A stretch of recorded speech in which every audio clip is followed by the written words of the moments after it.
उत्तर प्रदेश से खबर आपको बता दें। उत्तर प्रदेश में मुजफ्फरनगर के डीएवी पीजी कॉलेज में फीस जमा न होने के विवाद में एक छात्र ने खुद को आग लगा ली। छात्र की पहचान उज्जवल राणा के रूप में हुई है। गंभीर रूप से झुलसे छात्र को जिला अस्पताल रेफर किया गया।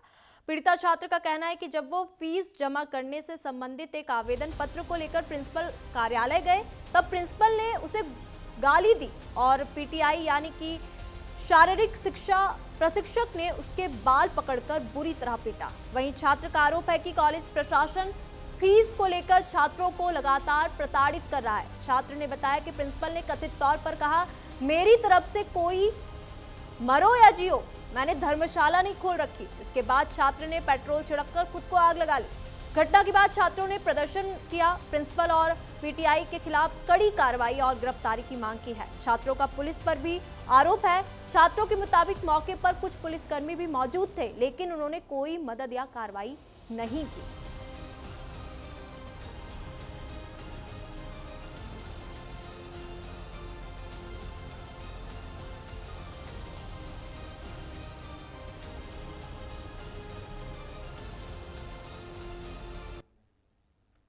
मैं अपना एग्ज़ाम फॉर्म जमा करने के लिए कॉलेज में आया था, पर जब मैंने कॉलेज प्रशासन को अपना एग्ज़ाम फॉर्म सौंपा तो उन्होंने मेरा एग्ज़ाम फॉर्म लेने से मना कर दिया, क्योंकि मेरी फ़ीस बकाया थी।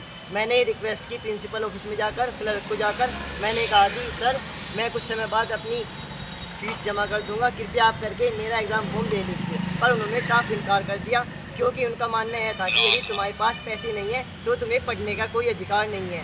मैंने कहा कि मेरे एग्ज़ाम छूट जाएंगे, पर इन्होंने मेरी एक न मानी और मुझे धक्के देकर ऑफिस से बाहर निकाल दिया। ये घटना है वो फीस के ऊपर आवाज उठा रहा था। भाई जो बच्चे हैं, भाई जिसके फीस की कमी है, कमाने में दिक्कत है घर में, तो उस बात पे कह रहा था, कह लगा फीस एक तो लेट कर दी जा, ये ऐसे कह रहे थे 3 दिन ही है तुम्हारे पास, 3 दिन में अपनी फीस जमा करो। तो जमा करने के बाद में इसने आवाज उठाई, कह लगा 3 दिन में कोई बच्चा एकदम फीस जमा नहीं कर सकता। इसमें आवाज उठाने के बाद में इसने सारी बात ये बताई गई। बताने के बाद में प्रिंसिपल सर ने एक एप्लीकेशन लिखी। एप्लीकेशन लिखने के बाद उसने हमारे कॉलेज में 10-15 बाड़ों के सिग्नेचर कर। आज दिन में करीब 1 बजे थाना बुढ़ाना पर एक महिला द्वारा एक प्रार्थना पत्र दिया गया। उसमें अपने छोटे भाई जो डीएवी डिग्री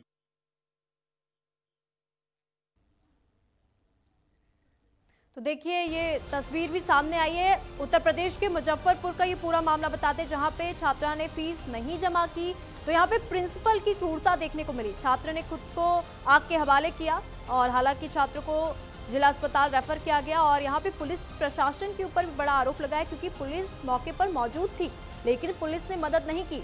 ये तस्वीरें आप देखिए, और यहाँ पे एक प्रिंसिपल की क्रूरता देखने को मिली।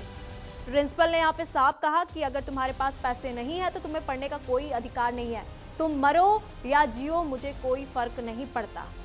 तस्वीरें आप देखिए, प्रिंसिपल की क्रूरता देखने को मिली। उत्तर प्रदेश के मुजफ्फरपुर से ये पूरा मामला सामने आया है। उत्तर प्रदेश में मुजफ्फरनगर के डीएवी पीजी कॉलेज में फीस जमा न होने के विवाद में एक छात्र ने खुद को आग लगा ली। छात्र की पहचान उज्जवल राणा के रूप में हुई है। गंभीर रूप से झुलसे छात्र को जिला अस्पताल रेफर किया गया।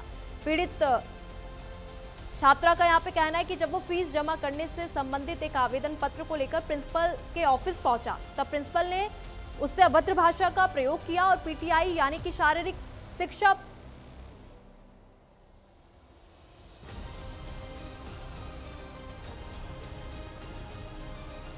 हैदर मलिक हमारे साथ अधिक जानकारी के साथ जुड़ गए। पीड़ित छात्रा के घर से वो यहाँ पे इस समय मौजूद है, पीड़ित छात्रा के घर पर।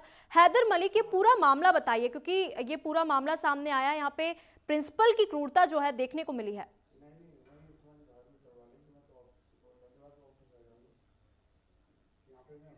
हैदर मलिक, अनम्यूट करिए, आपकी आवाज हम तक नहीं पहुंच पा रही है। हैदर मलिक, अगर आप मुझे सुन पा रहे हैं तो आप अनम्यूट करिए, आपकी आवाज हम तक नहीं पहुंच पा रही है। जी, बिल्कुल। बताइए।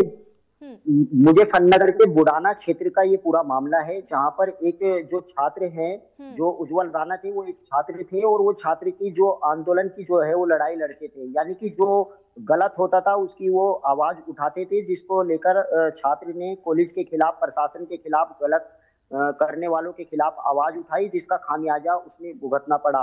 यानी छात्र को पहले कॉल के माध्यम से उसे धमकी भी दी गई और पुलिस द्वारा भी उसे धमकियां दिलाई गई। बताया जाता है कि जो छात्र है उसने 2 दिन पहले जो यहाँ के प्रशासन के अधिकारी हैं, एसडीएम हैं, उनसे भी उन्होंने शिकायत की थी, लेकिन उसे कोई इंसाफ नहीं मिला था। आज छात्र ने ऐसा कदम उठाया है, उसके बाद जो है प्रशासन यहाँ पर जागा है। लेकिन जो तमाम बातें हैं वो उनकी बहन हमारे साथ में जो मौजूद है, उसी छात्र की ये बहन है, क्योंकि पूरा माजरा जो है, जिस समय उन्होंने वो हादसा जो मंजर देखा वो इन्होंने अपने आंखों से देखा, क्योंकि पुलिस द्वारा इन्हें यहाँ पर बुलाया गया था और ये वहां पर पहुंची थी। तो ये पूरी कहानी यही बताएंगी अपने बयां। आप बताइए, आपको जानकारी दी गई थी, क्या आपको बातें बताई गई? जब मुझे पता चला कि उज्जवल के साथ ऐसा हो गया है, यहीं पे जो एक वो था लड़का, इसने बताया मुझे, हमारे घर के पास ही रहता है, तो मैं वहाँ पे गई, भागी। मैंने देखा वहाँ पे पुलिस वाले ने उसे गाड़ी में डाल रखा था। मैंने कहा सर क्या हुआ, मुझे कुछ तो बताओ। बोल रही कि इसकी हालत बहुत खराब है, हम इसे लेके जा रहे हैं हॉस्पिटल। फिर मैंने कहा प्रिंसिपल कहाँ है यहाँ का? बोले कि वो तो भाग गया। फिर मैंने वहीं पे थे बच्चे, उनसे पूछा, फिर बोल रहे थे कि इसने खुद में आग लगा ली। अच्छा, क्यों आग लगाई है? ऐसी जो छात्र हैं वो क्या आवाज उठा रहे थे? ऐसा कॉलेज में क्या गलत कार्य हो रहा था जिसकी वो आवाज उठा रहे थे? उसने मुझे कहा था कुछ दिन पहले कि जो यूनिवर्सिटी है वहां से ऊपर से ये आ रखा है ऑर्डर कि जितने भी बच्चे हैं उन सबको एग्जाम करवाया जाए, लेकिन जो प्रिंसिपल था वो सबसे फीस मांग रहा था, ना उसने किसी के फॉर्म जमा किए थे। तो उसने कहा कि सर आप सबके फॉर्म जमा कर लो, फीस सबकी 1-2 महीने के अंदर आ जाएगी, लेकिन सर ने उसकी बात नहीं मानी। फिर उसने अपनी जो इंस्टाग्राम आईडी है उसने उस पर वो डाली वीडियो कि भाई ऐसे ऐसे जब ऊपर से ऑर्डर आ रखे हैं, जब राइट टू एजुकेशन का सबका अधिकार है और सब बच्चे फीस जमा कर देंगे, अब नहीं करेंगे थोड़े टाइम बाद कर देंगे, तो सबके फॉर्म क्यों नहीं ले रहे सर? यही चीज करते करते उसे शायद 3-4 दिन हो गए थे। और फिर उसने फिर कहा अपने जो उनका प्रिंसिपल था, तो प्रिंसिपल ने उसे डराने के लिए पुलिस वालों को फोन कर दिया। मुझे नहीं पता वहाँ पे क्या हुआ, उसने बताया जान के उन्होंने उसके साथ बहुत बुरा व्यवहार किया, उसकी सबके सामने इंसल्ट की। वो सबके लिए आवाज उठा रहा था, वो चीज उनके लिए मायने नहीं रखती, उनके लिए पैसा मायने रखता है। उन्होंने उसको मारा पीटा, उसको बहुत बुरा कहा। वो घर आया, मैंने उसे समझाया कि यहाँ पे कोई किसी का नहीं है, तू रहने। तो उसने कहा कि नहीं, जो गलत हो रहा है मैं उसके खिलाफ लड़ूंगा, मैं उसके लिए मैं इतना सर नहीं झुकाऊंगा, जो सही है मैं हमेशा उसके साथ ही खड़ा रहूंगा। इसलिए वो फिर गया कॉलेज में। उसने फिर कॉलेज के प्रिंसिपल को एप्लीकेशन दी कि सर ऐसे ऐसे आप हमारी बात मान लो, आप ऐसा मत करो। वो एसडीएम के पास गया था, वो एसडीएम के पास भी गया था, लेकिन किसी ने उसकी बात नहीं सुनी। जब उसकी बात कहीं नहीं सुनी गई तो मुझे नहीं पता कि उसने किया कैसे किया। अच्छा, पुलिस को बुलाया गया था? पुलिस को किस लिए बुलाया गया था? तो पुलिस कर्मियों द्वारा भी क्या कोई मारपीट की गई थी उसके साथ? जो उसका प्रिंसिपल है उसी ने ही पुलिस वाले बुलाए थे, मुझे नहीं पता भी 3 थे 4 थे, और उन्होंने उसको बहुत बुरा बोला कि तू अपने काम से काम रख, यहाँ पे सब कुछ ऐसे ही चलता है, ऐसे ही चलेगा। पता नहीं क्या बोला उसने उन्हें कहा पुलिस वालों की सर आप कानून के आप कानून के रखवाले हो, आप कानून के रखवाले हो, और आप लोगों का काम है लोगों की मदद करना। कहीं पे कोई कुछ ऐसा काम कर रहा है उसके खिलाफ उठाना, आवाज उठाना, और आप ही मतलब मुझे बोल रहे हो, कितनी गलत बात है। ये बात सुनने के बाद उनके अंदर की इंसानियत में जागी, उनकी वर्दी, उन्हें तो बस पैसा चाहिए। उन्हें तो प्रिंसिपल ने पता नहीं कितने पैसे दे क्या दिया होगा, फिर उन्होंने बहुत बुरा कहा मेरे भाई को और उसको मारा पीटा, पता नहीं क्या। तो क्या ऐसा कदम उठाने से पहले उसने आपसे नहीं, वो मैंने से कहा जब वो कॉलेज जाने वाला था, मुझे नहीं पता कि वो ये सब करने वाला था। उसने कहा था कि मैं जाके सर से फिर से बात करूंगा, वरना सर ये सोचेंगे कि वो तो दब ठीक है हैदर, ठीक है हैदर, धन्यवाद तमाम जानकारी साझा करने के लिए। तो देखिए यहाँ पे पीड़ित छात्र की बहन ने अपनी बात रखी। अब देखने वाली बात ये होगी कि क्या कुछ इस पूरे मामले में कार्रवाई होती है। तो वहीं रायबरेली में कूड़ा फेंकने के विवाद में दबंगों ने लाठी और कुल्हाड़ी